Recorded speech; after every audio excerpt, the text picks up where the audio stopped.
Alors moi je suis Sébastien Arsac, je suis un des cofondateurs de l'association L214 qui a maintenant une quinzaine d'années. Je m'occupe dans l'association surtout de la partie enquête, puisque une des grandes missions de l'association c'est déjà d'informer, de montrer comment sont élevés, transportés et abattus les animaux. Et ça reste encore une activité très importante de L114, même si on a développé beaucoup de choses et qu'on fait aujourd'hui de la sensibilisation auprès des chefs cuisiniers, par exemple. On va aussi dans les écoles et on essaye de faire des campagnes pour essayer d'inciter l'agroalimentaire à avancer sur les questions animales. Donc on est aujourd'hui une centaine de salariés à l'association, donc on a bien grandi depuis. Et on essaye en tout cas de donner du temps à des personnes pour qu'elles puissent travailler ce sujet. Et il y a beaucoup de choses à faire. Alors j'ai un petit mot-clé qui s'appelle le rêve pour changer de diapo. Je vais quand même vous dire en 2 mots ce que c'est que L214, même si je pense que pas mal de gens connaissent déjà. Au départ, c'était vraiment une poignée de personnes. Et puis, avec le temps, on a décidé à la fois on a commencé avec le gavage de foie gras. Et avec le temps, on s'est dit qu'il fallait se professionnaliser. C'est-à-dire que les militants qui ont créé l'association L214 sont des militants qui ont généralement roulé leur bosse en créant des collectifs à droite à gauche, en essayant des choses. En ayant des expériences diverses et variées. Moi, personnellement, j'ai travaillé un petit peu avec la PMAF, Well Farm, par exemple. Donc, j'avais à la fois l'expérience de créer des collectifs ou de travailler avec d'autres personnes sur un mouvement plutôt anarchiste au départ, avec des tables d'infos, des tables de presse, dans des concerts, voilà, avec des tracts écrits avec des petits caractères, etc. Et puis, mon expérience à Well Farm m'a fait découvrir tout un autre monde où j'allais notamment à Strasbourg, à Bruxelles, où je voyais qu'au niveau de la Commission européenne, il y avait Well Farm, la PMAF ou Well Farm, ça s'appelle. WELFARM. Donc, il y a une association qui est spécialisée aussi sur les animaux d'élevage, qui essaye d'améliorer les conditions des animaux d'élevage. Et du coup, en allant à Bruxelles ou à Strasbourg, je me suis aperçu qu'il y avait tout un autre monde avec des interventions de commissaires européens, une évolution de la réglementation et un mouvement qui était plus professionnel qu'il l'était en France, en tout cas beaucoup plus développé au niveau de la protection des animaux. Donc tu peux changer le rêve, voilà. Tu peux changer encore. Voilà, alors le nom de l'association L214, ça vient d'une loi de 1976. C'est la loi la première fois où la sensibilité des animaux a été reconnue. Et c'est pour ça après ça a été codifié dans le code rural avec l'article L214. Mais au départ, c'est cette loi. Et le mot être sensible, pour nous, c'est vraiment le cœur de notre engagement, la sensibilité des animaux. Et c'est pour ça qu'on a pris ce nom-là.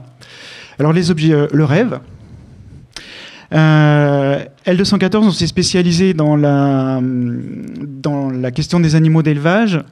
On défend une révolution culturelle et politique majeure, c'est-à-dire de prendre réellement en compte les intérêts des animaux au sérieux. Et du coup, prendre les animaux au sérieux, ça nous amène à avoir cette position de vouloir abolir les pratiques qui leur nuisent, et en particulier l'abattage et la pêche. Donc on essaye de se projeter sur une vision à long terme, c'est-à-dire d'essayer d'avoir un impact aujourd'hui et maintenant. On sait qu'on est dans une société qui est ce qu'elle est, et on ne va pas prêcher dans le désert l'abolition de la viande si c'est un message, comme un mantra. Il faut qu'on apporte d'autres éléments, d'autres argumentaires, qu'on donne de l'information. Donc l'idée, c'est aussi d'avoir un impact aujourd'hui et maintenant, ce qui nous pousse du coup à réfléchir. Et on pense qu'il y a vraiment des avancées qui sont possibles, qui sont immédiates, qui peuvent être consensuelles. Et aujourd'hui, obtenir des petites avancées pour les animaux, c'est un bénéfice absolument énorme, vu le nombre d'animaux qui sont impactés par l'élevage, le transport et l'abattage. Le rêve. Et nous, on a une certitude, je ne vais pas tout vous lire, mais une certitude que nous pouvons collectivement être assez malins et intelligents pour mener un réel changement. C'est-à-dire que j'imagine que dans la salle, il y a beaucoup de personnes qui se mobilisent beaucoup pour les animaux. C'est-à-dire que tous ensemble, on peut vraiment faire une différence. J'en suis convaincu, et consciemment, si on met une stratégie, si on mène des campagnes qui sont réfléchies, on peut vraiment, vraiment faire la différence et accélérer le mouvement. Au tout début de L214, pour les poules en cage, par exemple, il y avait 80% en France des poules en cage qui étaient des poules pour la production des œufs qui étaient élevées en cage. Aujourd'hui, avec des campagnes, avec des engagements qu'on a pu obtenir auprès des supermarchés, des chaînes de distribution, on est à 30%. Donc on imagine qu'en quelques années, en fait, le fait d'avoir fait des campagnes a emmené à avoir une progression énorme, sachant qu'une poule pondeuse en cage, c'est 1 an dans une vie sur un sol grillagé, enfin vous connaissez ça. Donc c'est beaucoup de souffrances qui sont épargnées aujourd'hui, même s'il reste encore beaucoup à faire. Le rêve. Et bien sûr, la position éthique qu'on a, on n'a rien inventé, évidemment. On essaye juste d'être dans la continuité, de faire avancer les choses avec la société qu'on a aujourd'hui. Mais on a évidemment des personnalités, des philosophes très émérites qui ont fait avancer la question qui se sont posé la question de nos rapports aux animaux. Le rêve, je suis tombé hier sur le rêve. Le rêve. Une citation de Schopenhauer, d'Arthur Schopenhauer, que j'ai vu hier en préparant ici, qui disait « Le monde n'est pas une fabrique et les animaux ne sont pas des produits à l'usage de nos besoins. L'animal est pour l'essentiel le même que l'homme » et c'est quelque chose qu'il disait en 1851. Le rêve. Et on a Claude Lévi-Strauss, donc beaucoup plus anthropologue contemporain. Un jour viendra où l'idée que pour se nourrir, les hommes du passé élevaient et massacraient des êtres vivants et exposaient complaisamment leur chair en lambeaux dans les vitrines inspirera sans doute la même répulsion qu'aux voyageurs du XVIe et XVIIe siècle, la même répulsion, les repas cannibales des sauvages américains, océaniens ou africains. Donc ce n'est pas des idées forcément nouvelles ni compliquées à comprendre, et pourtant, le rêve. Clairement, les animaux, je pense en éthologie, au niveau scientifique, il y a un consensus aujourd'hui pour dire que les animaux sont doués de sensibilité, capables d'émotion, d'éprouver des choses subjectivement, d'avoir des expériences vécues. C'est pas simplement pouvoir expérimenter la douleur. Et les études scientifiques aujourd'hui s'accumulent, y compris pour les poissons. Le rêve. Alors, ce que nous dit la science, de Descartes à Franz de Waal, on a un grand écart. Le rêve, il y a eu en France un institut qui s'appelle l'INRA, que vous connaissez, l'INRAE aujourd'hui, qui a été très réactionnaire sur la question de la reconnaissance de la douleur des animaux. Quand on a commencé à travailler sur des campagnes sur les animaux avec L214, au début, on a commencé à travailler sur le foie gras et le gavage, et on avait en face de nous la filière et des scientifiques de l'INRA. Il faut savoir qu'une des missions de l'INRA, c'est d'être au service de l'élevage. Et donc, on avait des scientifiques de l'INRA qui nous disaient que gaver des animaux, c'était pas douloureux pour les animaux, alors que les faits scientifiques, notamment la surmortalité, pour ne citer que celle-ci, qui est multipliée par 10 jusqu'à x20 au moment du gavage, montrait évidemment que le gavage, la suralimentation, provoquait des maladies et que c'était clairement pas quelque chose d'agréable pour les animaux. Et puis, en gros, aujourd'hui, l'INRA, si vous demandez à l'INRA, à l'époque, ou même à l'INRA en tout cas, par exemple sur les élevages de poulets, donc vous avez les élevages de poulets intensifs avec la croissance rapide des animaux, on a à peu près 3/4 des poulets qui sont boiteux dans les élevages.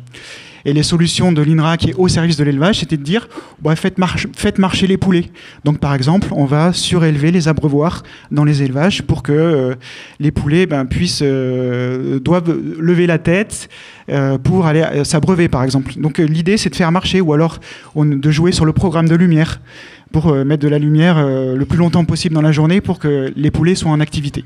Donc là, c'était la solution de l'INRA. En gros, si vous confiez à l'INRA de régler la faim dans le monde, ils vont dire aux populations qui souffrent de la faim dans le monde de dire restez assis, dépensez moins de calories. Voilà, c'est le type de solution que l'INRA proposait pour améliorer les conditions des animaux dans les élevages. C'est-à-dire, surtout, ne rien changer au système. Et puis, il y a eu quand même un premier pas avec une expertise sur les douleurs animales qui a été produite en 2009, où là, il y a eu quand même une reconnaissance qu'il y avait des interventions douloureuses qui pouvaient être pratiquées sur les animaux pour répondre aux contraintes de certains systèmes d'élevage, en gros l'élevage intensif notamment, mais également aux exigences sur la qualité organoleptique. On pense là sur la castration des cochons, ou la sécurité des travailleurs, par exemple écorner les vaches. Voilà. Donc il y a quand même une reconnaissance de la douleur des animaux, et c'était un peu la première fois que l'INRA s'avançait sur ce terrain-là, admettait qu'il y avait une évolution. Le rêve. Alors un autre événement que je voulais pointer du doigt aujourd'hui, c'est la question parce qu'il y a la question de la douleur, mais aussi il y a la question de la conscience, c'est-à-dire pas simplement ressentir une douleur physique, mais il y a aussi la question de la conscience. Et on a le 7 juillet 2012 un groupe d'éminents chercheurs en neurosciences cognitives, donc les principaux chercheurs à la pointe à l'époque, donc en neurosciences cognitives, tous ceux qui font des recherches sur le cerveau, en neuropharmacologie, en neurophysiologie, en neuroanatomie et en neurosciences comportementales, qui se sont réunis à l'université de Cambridge, c'est la déclaration de Cambridge, et qui ont déclaré que tous les animaux, les mammifères en tout cas, et la plupart des poissons, des animaux marins, avaient des substrats neurobiologiques de l'expérience consciente. En gros, que chez les humains et non humains, en tout cas les mammifères, et donc la plupart des animaux et les oiseaux aussi, donc la plupart des animaux qu'on exploite aujourd'hui pour notre consommation, avaient cette capacité au niveau du cerveau d'avoir de la conscience. Le rêve. Et donc ça, c'est la déclaration qui avait été faite par Philippe Lowe, justement, la déclaration sur la conscience. Nous avons décidé de parvenir à un consensus et faire une déclaration dirigée au public qui n'est pas scientifique. C'est évident pour tout le monde dans cette salle que les animaux ont une conscience. Mais ce n'est pas évident pour le reste du monde, ce n'est pas évident pour le reste du monde occidental, ni pour l'Extrême-Orient, ce n'est pas évident pour la société. Le rêve. Et puis l'INRA a aussi continue d'évoluer, et il y a eu donc une autre expertise qui a été faite, alors non plus sur la douleur, mais une expertise multidisciplinaire, analysant un vaste corpus d'études comportementales, cognitives et neurobiologiques qui tendent à montrer l'existence de contenus élaborés de conscience chez les espèces étudiées jusqu'à présent. Donc on voit que l'INRA a évolué énormément, et encore dernièrement, il y a une tribune de chercheurs de l'INRA qui a admis qu'ils avaient été instrumentalisés par les filières d'élevage intensif et qui font leur mea culpa. Donc on avance. Le rêve, merci. On a aussi en France l'ANSES qui a donné aussi une définition sur le bien-être animal. Je ne sais pas si vous voyez bien sur le côté, mais bon, je vais vous dire. Et donc il y a une définition, le bien-être animal. Alors on pense alors ce mot bien-être animal, souvent il est utilisé, il faut le remplacer par souffrance animale. Quand vous avez des éleveurs ou la filière qui parle du bien-être animal, il faut penser souffrance animale, vous remplacez le mot. Quand il y a une réglementation sur le bien-être animal, c'est une régulation qui essaye de réguler la souffrance animale. Ça marche à tous les coups. Mais alors, la définition du bien-être animal au niveau de l'ANSES, c'est plus simplement la douleur physique, mais c'est aussi l'état mental et physique positif lié à la satisfaction de ses besoins physiologiques et comportementaux, ainsi que ses attentes. Donc là, on commence à percevoir le monde mental des animaux et à l'élargir au-delà de simplement est-ce qu'on a assez à manger, assez à boire, est-ce qu'on a des blessures qui sont soignées, mais c'est aussi l'état mental des animaux. Le rêve. Et ici, on a c'est un des chercheurs de l'INRA qui est un peu plus avancé que les autres. On va dire c'est un des chercheurs un peu à la pointe, c'est Alain Boissy, qui dit que les animaux ont longtemps été étudiés par la biologie, alors que les humains l'étaient à la fois par la biologie et les sciences humaines et sociales. Les sciences sont longtemps restées organisées autour de cette dichotomie qui a empêché une compréhension intégrée des animaux. Le rêve. Alors, quelles sont les conséquences aujourd'hui de toutes ces connaissances scientifiques, de toutes ces avancées, de ces prises de position de l'INRAE au niveau de l'élevage? Rien. Nada, que dalle. À peu près. Le rêve. Alors, vous connaissez tout ça, mais on va y passer un peu rapidement. C'est quand même un rappel intéressant à avoir en tête. Le nombre d'animaux tués chaque année pour notre consommation. Alors en France, c'est 1,1 milliard de vertébrés terrestres, soit plus de 3 millions par jour, 15 milliards de poissons, animaux marins, et au niveau mondial, donc 69 milliards de vertébrés terrestres et plus de 1000 milliards de poissons, hors crustacés et prises accessoires. Je crois que depuis le début de l'histoire de l'humanité, on est à peu près 70 milliards d'êtres humains qui sont passés sur cette terre depuis le début de l'histoire de l'humanité. Donc vous voyez qu'en quelques mois, on extermine plus d'animaux que le nombre d'êtres humains qui sont passés sur toute l'histoire de l'humanité sur cette planète. Donc c'est bien sûr des chiffres qu'on ne peut pas imaginer. On ne peut pas se faire une image de ce que c'est que ce nombre d'animaux-là. Il y a moins d'une heure d'ici, il y a un abattoir de Duc à Chaillé, qui a d'ailleurs obtenu l'autorisation de la préfecture de s'agrandir et qui tue quelques centaines de milliers de poulets par semaine. Le Rêve, à moins d'une heure d'ici. Et en plus du nombre d'animaux tués, alors au niveau des conditions d'élevage, eh ben 80% sont élevés dans des élevages intensifs, c'est-à-dire dans des élevages où ils n'ont pas accès à l'extérieur, où ils sont entassés dans des grandes promiscuités à l'intérieur de ces élevages-là. Vous avez déjà pour les poulets, 83% des 780 millions de poulets qui sont tués chaque année, qui sont élevés dans des bâtiments fermés. Alors, généralement, c'est une densité de 20-22 poulets par mètre carré. Donc les élevages Duc, qui fournissent l'abattoir de Chaillé, ici, ces élevages-là, on a fait plusieurs enquêtes dans ces élevages-là. Au niveau des lapins, c'est quand même 25 millions de lapins qui sont tués chaque année. Donc il faut savoir que c'est à peu près le même nombre que de cochons. En France, c'est 99% d'élevage intensif, c'est-à-dire sur un sol grillagé dans des cages, avec à peu près une feuille à 4 ou un peu moins pour les lapins, sur les lapins d'engraissement, au moment de l'engraissement. Pour les cochons, c'est 95% sur caillebotis d'élevage intensif. Et puis sur les poules pondeuses, aujourd'hui, ce que je vous disais, on est à 23%, donc ça a beaucoup baissé sur les cages. Mais les alternatives ne sont pas forcément folles non plus. On était à 80% en 2008, donc on a eu quand même un choc, enfin une baisse drastique, avec des campagnes très actives sur ce sujet. Le Rêve, donc voilà, je vous passe rapidement quoi ça ressemble. Des poules en cage, le Rêve. Je ne sais pas si le rêve était un mot bien choisi pour changer les diapos.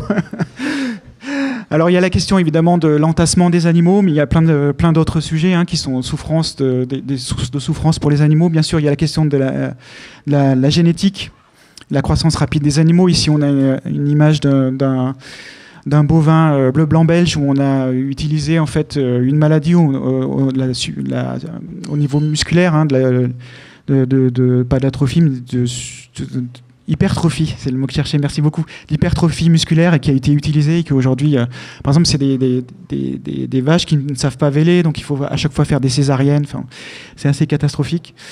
Donc au niveau de la génétique, bien sûr, parce qu'il n'y a pas un animal d'élevage aujourd'hui qui n'a pas été optimisé, que ce soit les vaches pour la production de lait, que ce soit les poulets pour la production de chair, que ce soit le rêve, on va avoir une image, je crois, des vaches, les poulets qui n'arrivent plus à porter le poids de leur corps, le rêve, les vaches à hublot qui sont expérimentées pour justement optimiser l'alimentation des vaches pour produire plus de lait possible, le rêve.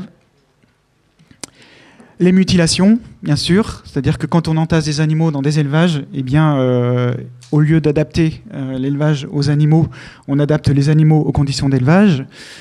Donc on va, par exemple, épointer le bec des poules pondeuses. On va justement écorner les vaches pour éviter qu'elles se blessent dans les stabulations. On va, au niveau des cochons, vous connaissez la castration, le meulage des dents, la coupe des queues, etc. Et puis, donc, pour le goût du consommateur, on a aussi le chapon, qui est aussi une pratique de mutilation. Le rêve. Voilà, aujourd'hui, dans la plupart des élevages, dans quelles conditions sont élevés les truies. Donc pendant à peu près 3 ans, la moitié de leur vie, elles restent dans des cages où elles peuvent faire un pas en avant, un pas en arrière, mais c'est à peu près tout. Le rêve, on voit que les porcelets avec le queue coupée. Et puis on a des manipulations qui sont aussi très violentes. Au niveau du ramassage, par exemple, des oiseaux pour partir à l'abattoir, le gavage des palmipèdes, la séparation des mères et des petits, bien sûr, parce que pour produire du lait, il faut faire naître des veaux, mais les veaux, on ne veut pas qu'ils restent avec leur mère. Et c'est le cas avec les moutons, avec les brebis laitières. Il y a l'équilibrage des nids aussi, beaucoup. Ça se pratique énormément chez les porcelets, chez les lapins, chez les lapros, le transport, etc. L'équilibrage des nids, par exemple, pour les lapins, une lapine va mettre en moyenne, alors ça dépend si c'est ses premières mises bas, elle ne va pas forcément mettre autant de petits au monde qu'une lapine qui a déjà fait plusieurs mises bas, il y a des différences, et on veut essayer de garder à peu près une dizaine de lapros par lapine. Ce qui fait que quand il y a des naissances, une lapine peut avoir 5-6 lapros et puis une autre peut en avoir 15. Et donc l'éleveur, il va passer son temps à équilibrer, c'est-à-dire il va faire des portées à peu près homogènes, et il va faire que chaque lapine va avoir une dizaine de lapros, c'est-à-dire que les lapines n'allaitent pas leurs propres petits. Et il se passe exactement la même chose avec les porcelets. C'est une des grandes activités en élevage aujourd'hui, c'est de faire des portées qui soient équilibrées. Donc beaucoup de manipulation des animaux. Et pour les lapines, par exemple, comme on a poussé la prolificité des lapines pour faire des petits, parce que ce qui intéresse, c'est de faire beaucoup de lapros, et donc souvent on a plus de lapros qui naissent que ce que la lapine peut allaiter. Et donc, en plus de l'équilibrage des nids, il y a, comme on voit pour les porcelets, on a des petits qui sont claqués sur le bord des cages parce que les lapros en surnombre sont éliminés. Donc, le but, c'est d'avoir des portées qui soient homogènes.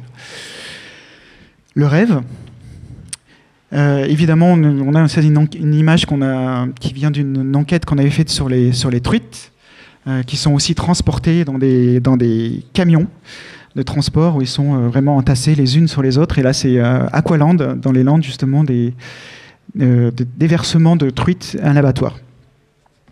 Le rêve. Et donc, c'est ce que on disait ici, le claquage contre le mur. Il y a beaucoup d'animaux qui meurent en élevage avant même d'être conduits à l'abattoir. On a des taux de mortalité qui sont énormes. On a presque un quart des porcelets ou des lapins qui naissent dans les élevages, qui meurent en élevage avant d'être transportés. Donc on a des millions de tonnes d'animaux morts. Peut-être vous avez vu ça, une enquête sur un équarrissage. On a montré des images, donc des gens qui font le tour des élevages pour ramasser les animaux morts en élevage tous les jours, qui parcourent les campagnes de France. Et puis on a le broyage et le gazage au couvoir. Vous connaissez ça. Pour le gavage, on ne gave que les mâles, donc les femelles sont éliminées à la naissance. Et puis, même s'il y a eu une loi qui a fait évoluer, on a encore beaucoup de broyage aussi dans les autres filières, sur les pondeuses, pour les ovoproduits, et puis pour les poulets de chair aussi, il y a du sexage, et donc du broyage pour ceux qu'on ne veut pas envoyer en élevage. Le rêve. Donc là, on est dans un couvoir. Oui, le rêve. Et puis, vous connaissez ça aussi, j'imagine, mais vous savez que les animaux dans les élevages sont envoyés à l'abattoir très très jeunes. Et ils auraient pu avoir une vie beaucoup plus longue. Donc au niveau de l'espace, l'espérance de vie, elle est raccourcie. Donc c'est une mort prématurée qu'on a décidé, que l'humain a décidé. Donc pour la viande, pour les poulets, c'est à peu près 6 semaines. Donc 35-40 jours, alors qu'un poulet pourrait vivre jusqu'à 8 ans. Et puis on peut donner un autre exemple pour par exemple les truies qui pourraient vivre jusqu'à 15 ans si on les laisse tranquilles, et là une truie reproductrice c'est 3 ans dans un élevage. Le rêve, pour les conditions d'abattage, évidemment, c'est aussi une étape qui est plus courte que l'élevage, mais qui est une étape cruciale pour les animaux, qui peut être évidemment très très violente, avec l'abattage sans étourdissement, où là, on a des animaux qui sont tués en toute conscience, donc en toute douleur. On voit, par exemple, vous avez peut-être vu ces images-là, des vaches ou des bovins qui sont retournés dans le box d'immobilisation, donc ils se retrouvent sur le dos, et ça, c'est sans étourdissement. Et puis, avec étourdissement, quand vous lisez la réglementation, vous avez un petit précis des méthodes de torture, donc vous pouvez étourdir les animaux. Alors, étourdir, normalement, pour entraîner une inconscience des animaux, mais ça rate, évidemment. Le pistolet à tige perforante. Le pistolet à tige perforante, comme son nom l'indique, c'est un Matador, la marque qui est bien connue. C'est une tige qui doit normalement frapper un endroit bien précis du cerveau pour rendre les animaux inconscients, sauf que ça rate parce que les animaux bougent et parce qu'il faut être précis, qu'il faut taper à un endroit bien précis. Donc vous avez souvent l'immobilisation des animaux, mais pas leur inconscience. Après, on peut faire la pince à électronarcose, ça c'est beaucoup utilisé pour les cochons, pour les moutons. Donc c'est créer une crise d'épilepsie, voilà. Et puis une méthode bien barbare aussi, c'est le gazage au CO2 pour les cochons, qui est très aversif pour les cochons. Donc en gros, c'est comme si on se noyait, c'est exactement ça, c'est enlever l'oxygène pour avoir que du CO2. Donc c'est pas immédiat, comme la réglementation le demande pourtant. Le rêve. Est-ce que c'était mieux avant ?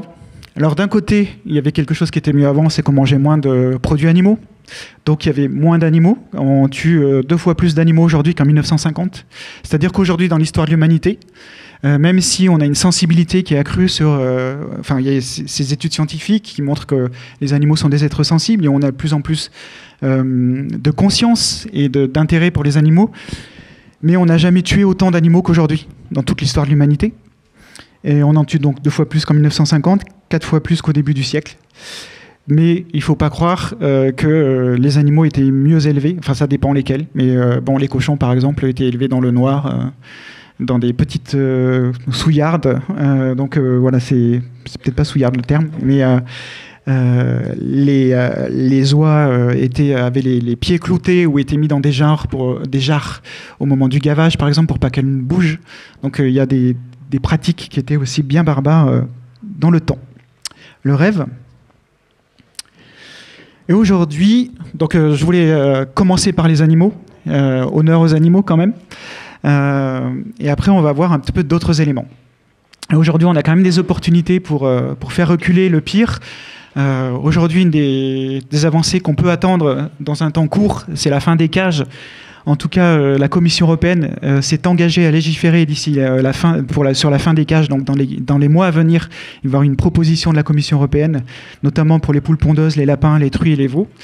Alors, on sait que le lobby agricole va tout faire pour que cette proposition soit la plus faible possible. Donc, il y aura des campagnes à mener sur ce terme-là et qui sont déjà menées. Et puis en ce moment aussi, il y a des révisions des règlements et des directives au niveau de l'Union européenne sur les conditions d'élevage et de transport. On attend, hélas, pas énormément, mais au moins sur l'application de ce qui existe aujourd'hui.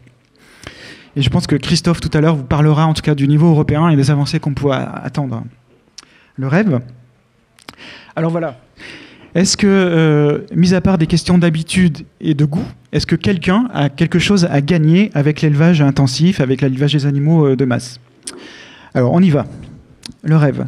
Au niveau de l'environnement, je pense que vous connaissez ces chiffres-là.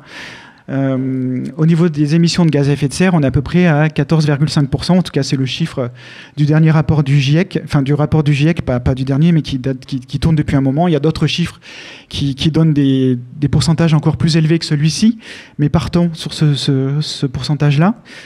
15% quasiment des émissions de gaz à effet de serre sont dues à l'élevage. Et c'est Forbes qui disait ça le 21 mars 2023. Avec le dernier rapport du GIEC est alarmant, le monde est sur le point de franchir un seuil de température critique. On voit de quoi on parle avec la semaine qui vient de passer, et tous les records qui ont été battus en France notamment. Le rêve. Donc le gaz à effet de serre, c'est vraiment le péril de la viande. Si on met les 3 plus gros producteurs mondiaux du secteur de la viande réunis, donc JBS, Tyson Food, Cargill, à eux seuls, ils émettent plus de gaz à effet de serre que la France. Le rêve. L'accord de Paris, donc, qui est le premier accord universel sur le climat, prévoit donc que les émissions globales doivent être réduites de 38 milliards de tonnes équivalent CO2 d'ici 2050 pour limiter une hausse de température à 1,5 degré. Si le secteur de la viande et des produits laitiers poursuit ses objectifs de croissance et de rentabilité, en 2050, l'élevage représentera à lui seul plus de 80% des émissions globales maximales pour ne pas dépasser les 1,5 degrés. C'est-à-dire que ces 38 tonnes, rien qu'avec l'élevage, d'ici 2050, on va arriver au palier de 80% de ces 38 tonnes. C'est-à-dire qu'il nous reste derrière le logement, le transport, l'énergie en général. Donc vous imaginez, si on continue comme ça, c'est juste impossible. Il faudrait que tous les autres secteurs diminuent de 4 fois leur émission de gaz à effet de serre, par exemple. Donc on a vraiment une nécessité à revoir notre mode d'alimentation. C'est évident, ne serait-ce que de ce point de vue du gaz à effet de serre. Le rêve.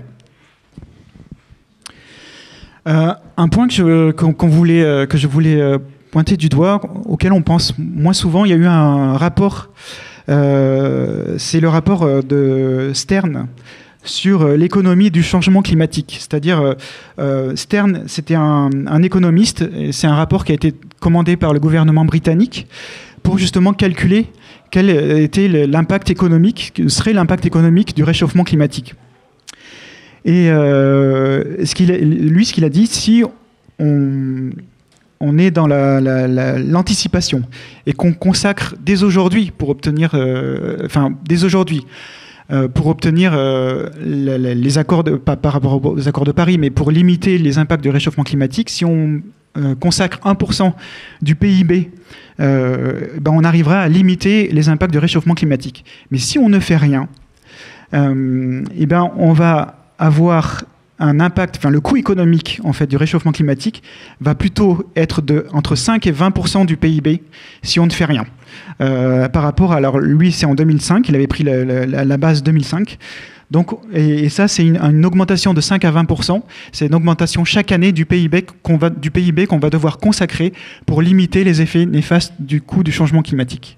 Donc c'est vraiment colossal. C'est-à-dire que le coût de l'inaction va nous revenir très très très très cher par rapport à un impact ou une politique aujourd'hui qui serait responsable sur notamment l'alimentation. Donc ça, c'est le rapport Stern.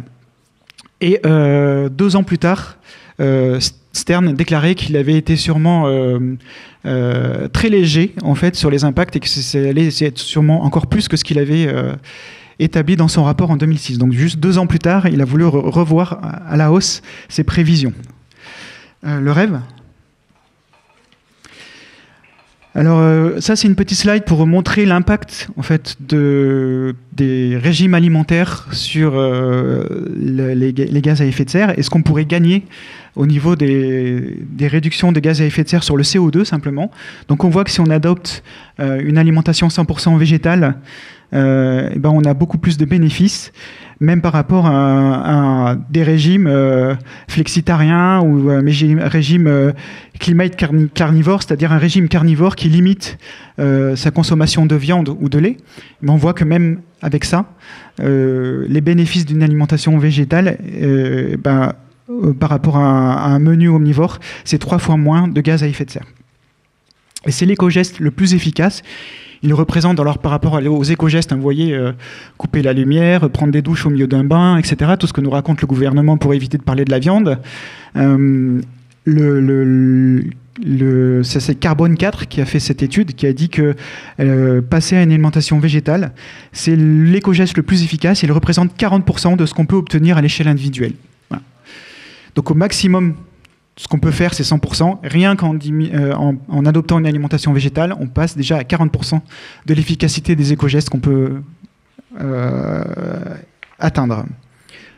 Le rêve, oui. Voilà, c'est ça, exactement. Exactement, oui, tout à fait. Et Carbone 4, voilà, c'est solide pour ceux qui connaissent. C'est des experts absolument reconnus qui donnent des avis, des recommandations pour le gouvernement. Alors, pour le rapport du GIEC, il y a hélas peu de choses sur la question de l'alimentation, même s'il y a quand même quelque chose, mais il y a une espèce de bras de fer, en fait, sur le dernier rapport du GIEC. Il y avait évidemment ces recommandations d'avoir une alimentation totalement végétale, plant-based, mais il y a le Brésil, l'Argentine, qui sont des grands producteurs de bœuf, qui ont fait une pression pour que dans le rapport, on évoque plutôt un régime alimentaire équilibré, donc ça ne veut plus rien dire, plutôt qu'on utilise le terme de régime alimentaire végétal. Donc voilà, ça ôte pas. Le GIEC, il y a énormément de pression sur le GIEC et des États, et c'est beaucoup de scientifiques qui sont pas qui sont indépendants plus ou moins dans leurs recommandations, même ça, par exemple, l'utilisation du mot transition. On sait très bien que dans l'histoire, il n'y a jamais de transition au niveau énergétique, et pourtant, on demande au GIEC de faire des scénarios de transition. Voilà, je vous renvoie sur Jean-Baptiste Frézos sur ce sujet-là. Je dévie un peu, mais en tout cas, voilà, sur le GIEC, il y a beaucoup de pression en fait, qui sont mises sur les recommandations surtout. Le constat peut être très bien, et évidemment pas contestable, mais c'est surtout sur les recommandations où il y a une grosse pression politique. Au niveau de la déforestation, 63% de la déforestation de la forêt amazonienne est due à l'élevage. Donc ça, c'est sur très récemment. Hein, on va passer sur un point de bascule, c'est-à-dire qu'il est possible que l'Amazonie... Alors aujourd'hui, il y a Lula, vous savez, qui essaye de mettre un terme à la déforestation, mais c'est d'ici 2030 que la réglementation soit respectée, donc ça va être très très long. Et le Parlement brésilien est très à droite, et un peu comme en France, donc c'est difficile de faire passer des avancées, même s'il y a cette volonté au niveau de la présidence aujourd'hui. Mais aujourd'hui, c'est possible que l'Amazonie devienne plus un puits de carbone, mais bien plus émetteur de carbone que ce qu'elle capte de carbone. Donc elle devienne plutôt une savane qu'un puits de carbone. Voilà. Le rêve, la pollution des eaux.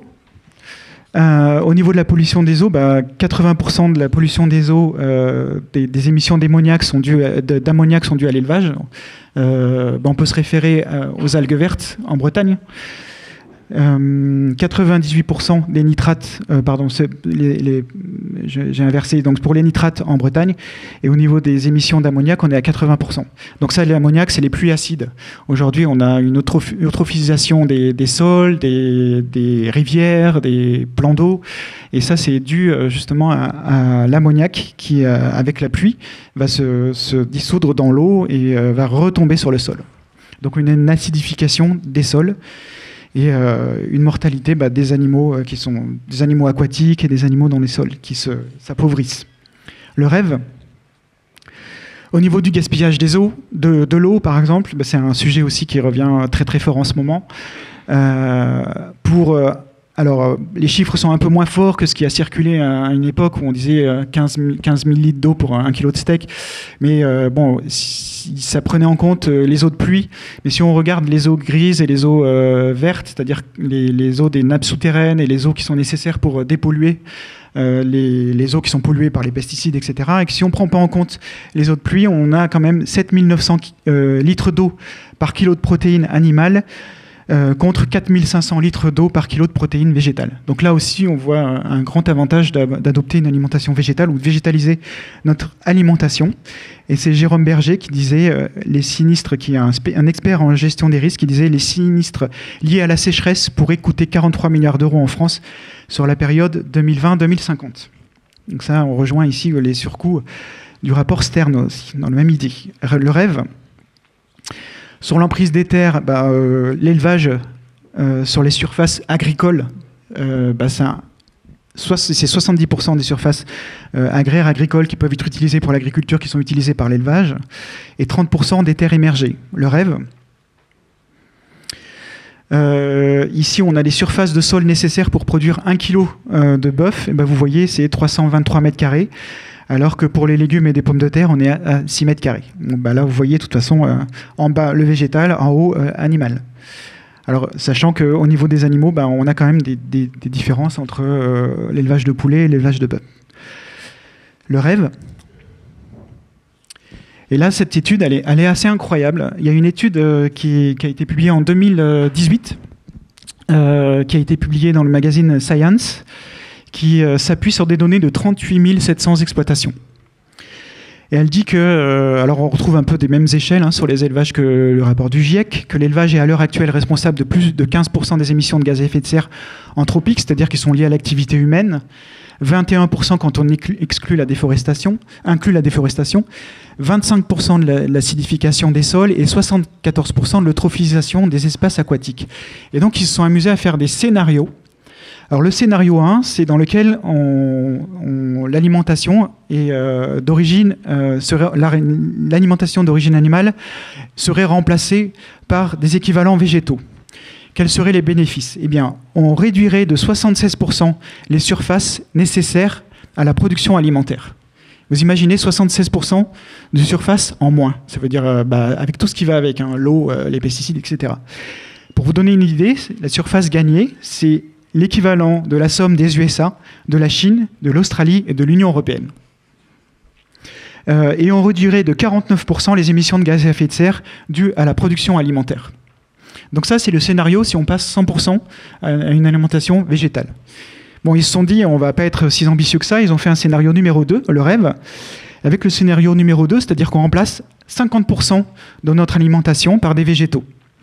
Et là, on arrive, ce qui n'est pas demander la Lune, on arrive à 63% de réduction de la surface de premier scénario, donc 51% du total, et 73% de réduction des émissions de gaz à effet de serre du premier scénario, soit 36% du total. Donc déjà, les bénéfices seraient déjà énormes. C'est-à-dire on aurait la moitié, on gagnerait la moitié des surfaces, par exemple, destinées à l'alimentation, en passant à la moitié d'une alimentation végétale. Le rêve. Bon, je peux passer aussi rapidement sur les océans. Les pollutions qui sont liées à la surpêche, les pollutions diverses, la diminution de la biodiversité, la destruction des zones, que ce soit les zones côtières, que ce soit les zones pélagiques, milieu profondeur et des écosystèmes marins abyssaux, le réchauffement global, l'acidification de l'eau, etc. Le rêve. Au niveau de la santé publique, là vous avez un certain nombre de bulles que vous ne voyez peut-être pas ici, mais bien sûr une alimentation végétale, l'alimentation avec une production animale et beaucoup d'animaux, c'est plus de diabète de type 2 avec notre type d'alimentation, plus de cholestérol, plus de cancer. Et puis vous avez sur la question des zoonoses, par exemple la grippe aviaire. Aujourd'hui, ça fait quelques années où on n'arrive plus à se débarrasser de la grippe aviaire. Et il y a des alertes où la grippe aviaire peut passer en fait des animaux à des mammifères, donc sur l'espèce humaine. Il faut savoir que la grippe espagnole, c'est une grippe aviaire au départ. Donc voilà, des millions de morts. Et c'est la prochaine pandémie qui arrive très certainement. Le rêve, je vais passer un peu vite. Le rêve aussi.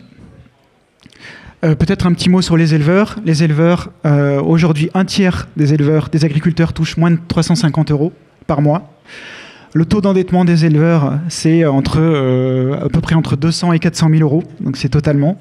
C'est une des professions où il y a le plus de suicides. Donc on est à un suicide tous les 2 jours. Et une population à l'agriculture qui a décliné au niveau de la population active. Le rêve, et ça c'est un tableau sur les subventions, c'est-à-dire que malgré tout c'est un système qui marche sur la tête de façon économiquement, c'est une aberration économique, puisqu'on, quelque part, vous avez, comment il s'appelle ce député qui était porte-parole de En Marche sur l'agriculture, Moreau, Jean-Baptiste Moreau. On avait regardé ses subventions. Jean-Baptiste Moreau touche 7 000 € de subventions par mois. Et il touche, on était remonté dans l'historique au moins depuis 10 ans. Donc il touche 70 000 € de subventions par la Commission européenne, par l'Union européenne, chaque année. Vous imaginez, ça coûte beaucoup plus qu'un fonctionnaire. Voilà. Donc c'est vraiment une aberration totale. Bien sûr, les gens qui travaillent dans les abattoirs, c'est des conditions terribles pour eux. C'est un travail à la chaîne, c'est un des rares travails à la chaîne qui existe encore. Ça a très évolué. Beaucoup de maladies, des troubles musculo-squelettiques chez les gens qui travaillent sur ces chaînes-là. Le rêve. Après, je vais passer sur les avantages. Il n'y a pas de nécessité en fait d'avoir une alimentation carnée. Je pense que vous le savez déjà beaucoup. Il y a même des bénéfices à en tirer. On pourrait aller voir sur le stand de l'AVF. Le rêve. Je vais passer le rêve. C'est pour voir à quel point la France peut être rétrograde sur ces questions-là en rapport à en rapport avec d'autres pays. Le rêve. Voilà, ça c'est l'alimentation dans le service public en France. Le rêve, ça fait pas rêver pour le coup. Le rêve, Et donc ça c'est un point important, réduire sa consommation de viande, de produits laitiers et de poissons. Alors les recommandations des scientifiques aujourd'hui disent qu'il faut diminuer de 50 à 90% la consommation de viande pour rester en dessous des 1,5%, des 1,5 degrés pardon, pour le réchauffement climatique. Donc c'est énorme, de 50 à 90%. Et ça, c'est juste sur la question du réchauffement climatique. Et aujourd'hui, on a des opportunités, Christophe vous en reparlera tout à l'heure, le rêve. Et voilà, si c'est avant tout une question de justice, évidemment, pour les animaux, et les considérer comme des cohabitants, et non plus comme des ressources et des objets de divertissement. Et ce qui est intéressant là-dedans, le rêve, c'est les possibilités qu'on a aujourd'hui de faire évoluer. C'est-à-dire que le constat, il est difficile aujourd'hui. Mais est-ce qu'on peut... la question qu'on se pose tous quand on est actif, quand on est militant, quand on fait ce constat, c'est comment on peut arriver à faire bouger les choses. Et aujourd'hui, une des clés qui est importante, c'est l'environnement alimentaire. C'est-à-dire qu'aujourd'hui, quand vous faites des courses dans un supermarché, ce qui est le plus facile, le plus accessible, c'est l'élevage intensif. Si aujourd'hui, on n'a pas une politique ambitieuse, responsable, de végétaliser notre alimentation, c'est-à-dire s'il n'y a pas une régulation qui intervient, on n'y arrivera pas. Mais on voit, par exemple, chez nos voisins allemands, quand il y a justement cette volonté politique de végétaliser notre alimentation, c'est-à-dire cette bataille culturelle autour de l'alimentation, ben voilà ce que ça a produit. Aujourd'hui, on a plus de 10 millions d'Allemands qui ne consomment plus de viande. Il y a 8 millions qui sont végétariens et 1,58 millions qui sont véganes. Ça, c'est des chiffres de 2022. C'est l'USDA aux États-Unis qui avait fait une note là-dessus. Le nombre de véganes a été multiplié par 16 en 10 ans. Donc ça va très très vite. Et en 10 ans, la consommation de porc a chuté de 23%, par exemple. Mais il faut faire attention. Si on veut diminuer le nombre d'animaux tués et la souffrance des animaux, il faut mettre des clauses sur la question des poissons et des poulets, et pas simplement végétaliser notre alimentation et diminuer notre quantité de viande dans l'assiette. Et c'est ce qu'on veut essayer de faire avec L214. On s'est mis comme objectif d'ici 2030, de diminuer le nombre d'animaux tués divisé par 2. Et pour le faire, on va proposer au supermarché une charte, comme on l'a fait sur les poules pondeuses, sur les poulets de chair. Et cette charte, ça sera inciter les supermarchés à végétaliser leur offre, justement jouer sur l'environnement alimentaire des consommateurs, avec des clauses sur les poulets, sur les poissons. Et on peut y arriver, on voit qu'en quelques années, notamment sur nos voisins allemands, on montre l'exemple, et on peut végétaliser clairement notre alimentation s'il y a une volonté politique. Et le rêve... ah oui, juste petit au passage, le portrait type de l'allemand vegan, c'est une allemande, puisque c'est à 80% des femmes qui sont véganes, et des jeunes, 60% ont entre 20 et 39 ans, et une population éduquée, 70% ont un diplôme supérieur. Voilà. Sachant que Sodexo aux États-Unis a le projet, et j'arrête là-dessus, a le projet d'ici 2025 de fournir 50% des repas véganes dans les universités américaines d'ici 2025. Sodexo. Donc on voit que ça peut aller très très vite. Le rêve. Croquons la vie, pas les animaux. Merci pour votre écoute.